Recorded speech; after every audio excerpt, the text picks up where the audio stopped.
Welcome back. Here we are, Visit Julian podcast. We've got another interview for you, and this one is about an event, and that is the Julian Women's Club Wildflower Show. It's a beloved event, and in the last couple of years, it's changed location, so we'll talk a little bit about that. And today we have Tere Tangeman, and she's from the Julian Women's Club, and she's going to tell us all about it. Welcome, Tere. Hey, thank you. Good morning. How are you, Robin? I'm good. I'm so glad you're here. Oh, me too. So, I'm not only new to the Wildflower Show, I'm new to the Women's Club, but I have lots of pertinent information. I think, all right, cool. We're going to run it down. So, as you know, this is our 95th annual flower show. It would be 96, except for 2020, it was canceled. Right. So, and it was in 2021, we moved it over to the Women's Club from Town Hall. Right. And that turned out to be a really good move for us to facilitate it and pull it together. That's great. Was really, it was a good idea, a good plan. So let me tell you a little bit about it. We send women from the club to the outlying areas surrounding Julian to pick wildflowers. And there are over 850 different types of wildflowers in our range. We go out from the desert all the way out into Borrego and around that area, all the way. We go through the neighborhoods here, Whispering Pines, Pine Hills. We go Harrison Park and all the way up to Cuyamaca.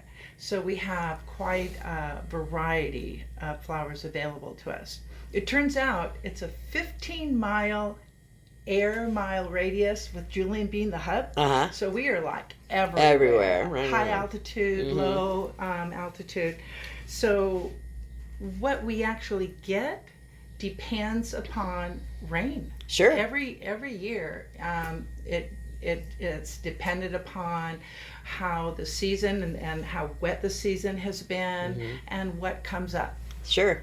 Yeah, it's like I learned about from talking to Sally with the Daffodil Show, and then a couple of days ago, Farmer Josh with the Daffodil Days, that things grow differently at different elevations and different temperatures. And some varieties like frost, some varieties can't take frost. And so what's kind of cool about that is you never know what you're going to get. It's going to be different. And so if you came to last year's Wildflower Show, you may not see the same flowers at this Wildflower Show. Right. Yeah. And we have a couple experts that we call in to help us identify.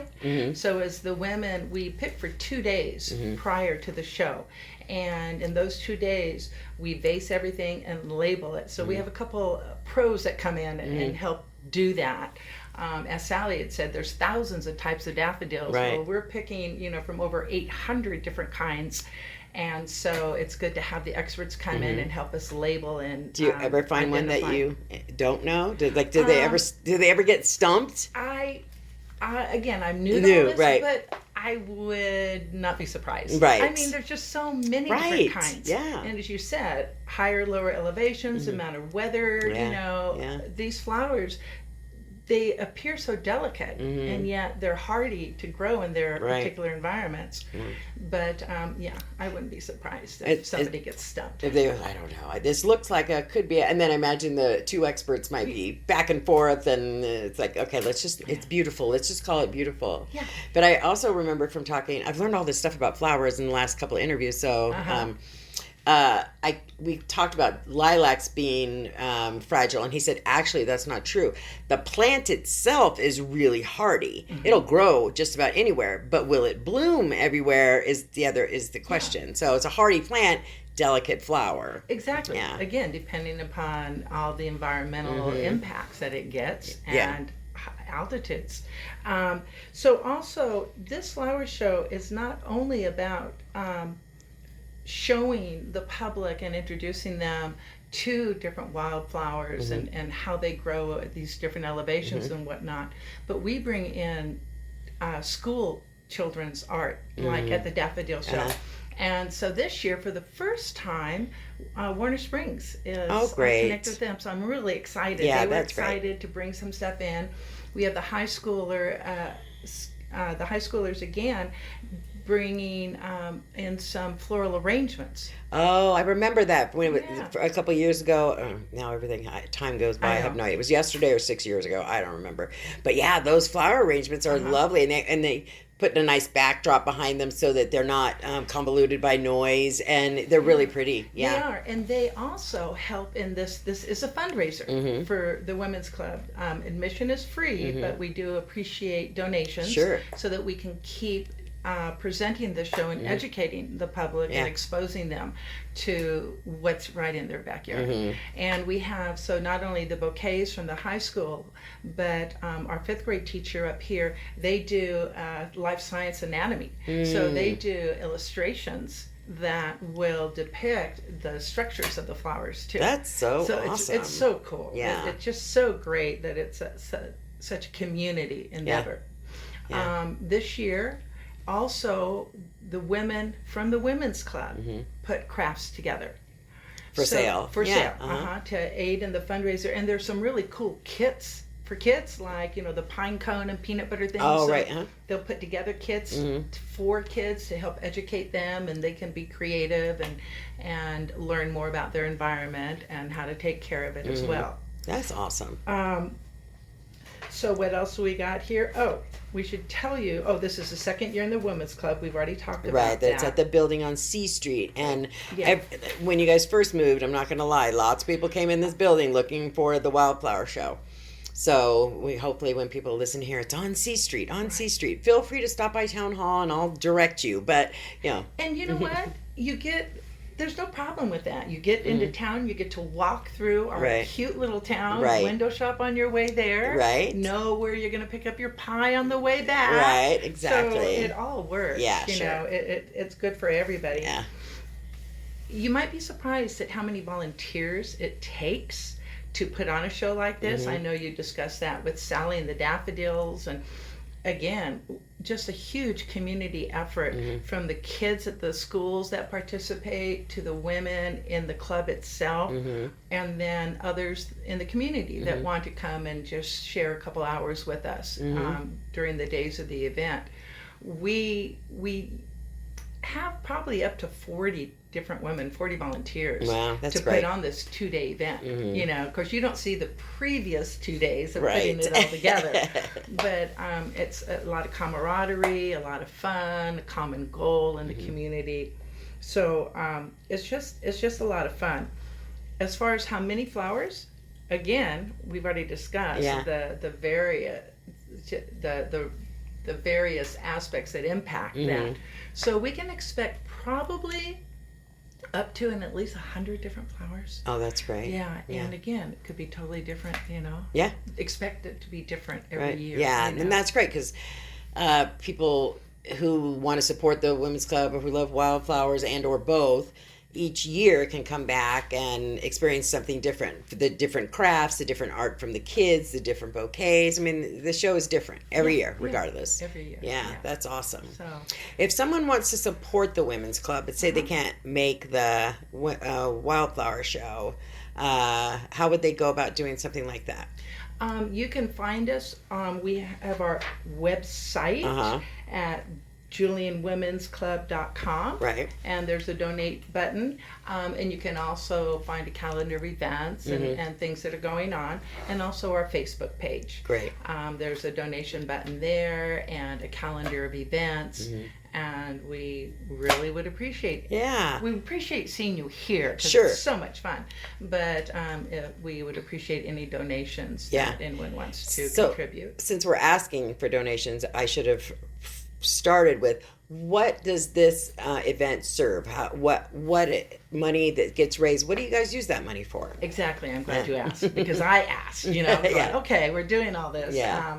It helps support the Women's Club and their entity so that we can keep going, and we provide scholarships within the community, and we support both with our time and energy other nonprofits in the area.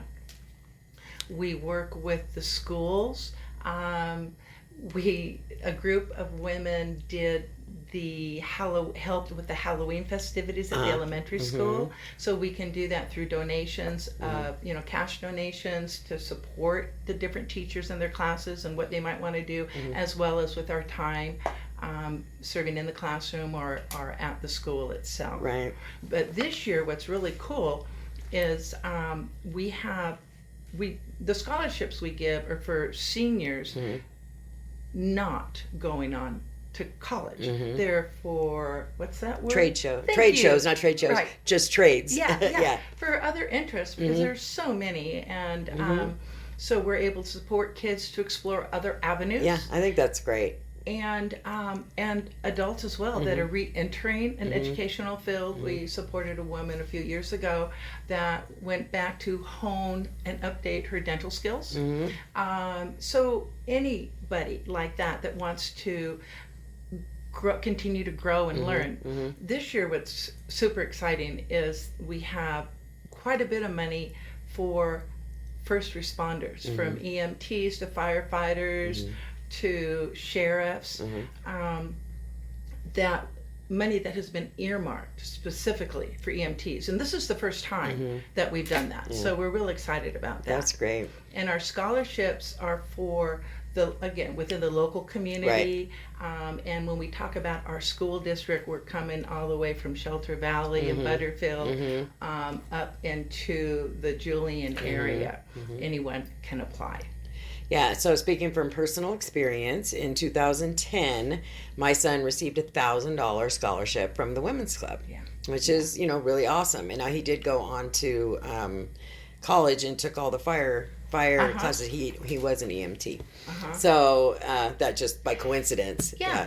And I was interested and curious about the first responder type of entry-level jobs and whatnot, and was pleasantly surprised to find out that junior colleges provide a whole program to amazing. Get you there. Absolutely amazing. And this, for the EMTs, yes, it's for that. Yeah. With the money that we have available, we can, really help out a couple kids do that whole 2-year program. Yeah, that's great. It's pretty exciting. Yeah, Palomar has an amazing EMT first responder curriculum. Yeah. That's what I've learned. Yeah. And so anybody out there in our area, our scholarships, you can find them online at both our website and the Facebook page again.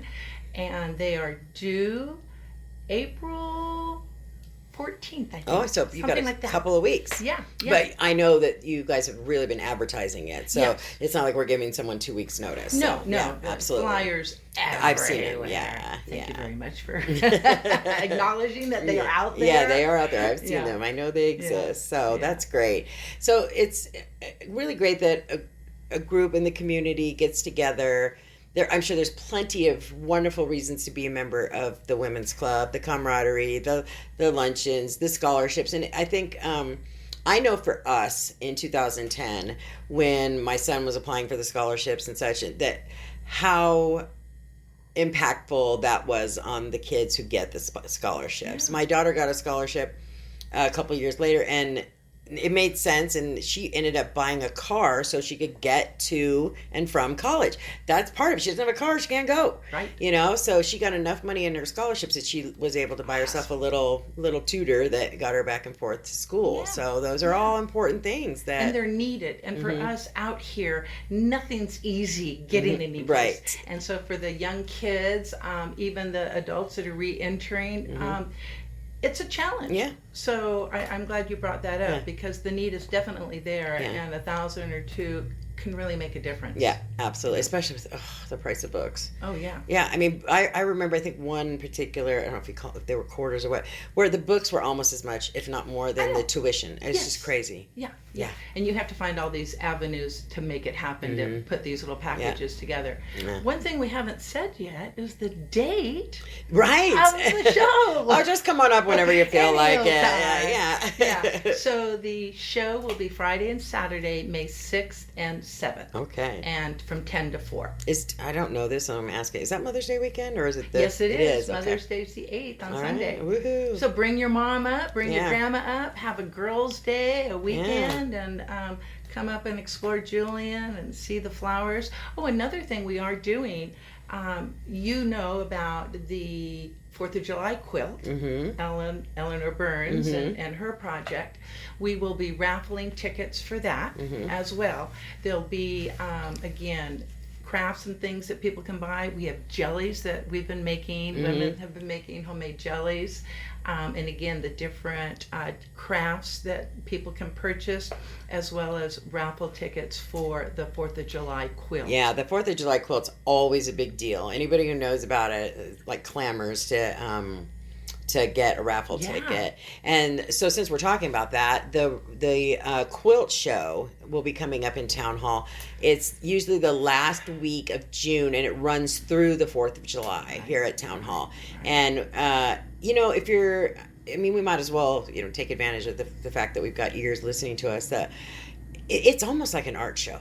Oh, the quilt show is amazing. I started quilting 2 years ago, and Dana keeps, I quilt, but I'm horrible at it. And Dana keeps telling me, you have to put your quilts in the quilt show. I was like, no, I'm going to be humiliated. But I enjoy it so much. It's just when you walk through and you are in awe of other people's talents and patience, the amount of patience it takes to make something like that. Because I know, it's like, I'm the one who will go, screw it, it's fine, and move on. And you can tell that the women who have their quilts in the show, they never, no. So maybe in 20 years I'll get my quilt in a quilt show. It's a skill that gets honed year after year. So don't quit. Oh, I won't. Keep it going. Oh, I'm keeping it going for sure. So just so you know, Terry, I'm going to make sure that in the show notes, when people go to the platform and get the podcast to listen to, we will have the link to your Facebook page, the link to your website. If I can very specifically make a link right so they can go to donate, I'll do that as well. Just depends on the functionality of the site. Right. But either way, listening to us, a lot of people are listening in their cars. So when they get back, they can click the links and find out all the information that they need. Yeah, easy way to access. Yeah, so thank you for doing that. Yeah, appreciate happy to do it. Yeah. So before we wrap up, is there anything I forgot besides the date? Anything else we want to make sure that people know about? I think that I think we've covered most of it, but there are also going to be books about wildflowers for our region for sale and for reference. And some of the crafts I want to tell you about are like teacup bird feeders or teacup plants with plants in them. So you can even take home a piece of what you see here. That's great. So I think that pretty much, I don't think we've left out anything. No, we got right to the point. We got all the information. We're two very well-spoken women. We don't mess around. All right, cool. So hopefully we'll see many of you that are listening up here in Julian for the Wildflower Show, and then we'll see you again in June for the Quilt Show, and then maybe again in July for the 4th of July Parade. There's so much to do around town. So thank you so much for coming. Well, thank you for having me. I appreciate it. All right, over and out. Bye. Okay, round 2. Name something that's not boring. A laundry? Ooh, a book club. Computer solitaire, huh? Ah, sorry, we were looking for Chumba Casino. That's right, ChumbaCasino.com has over 100 casino-style games. Join today and play for free for your chance to redeem some serious prizes. ChumbaCasino.com. No purchase necessary. Void where prohibited by law. 18+ terms and conditions apply. See website for details.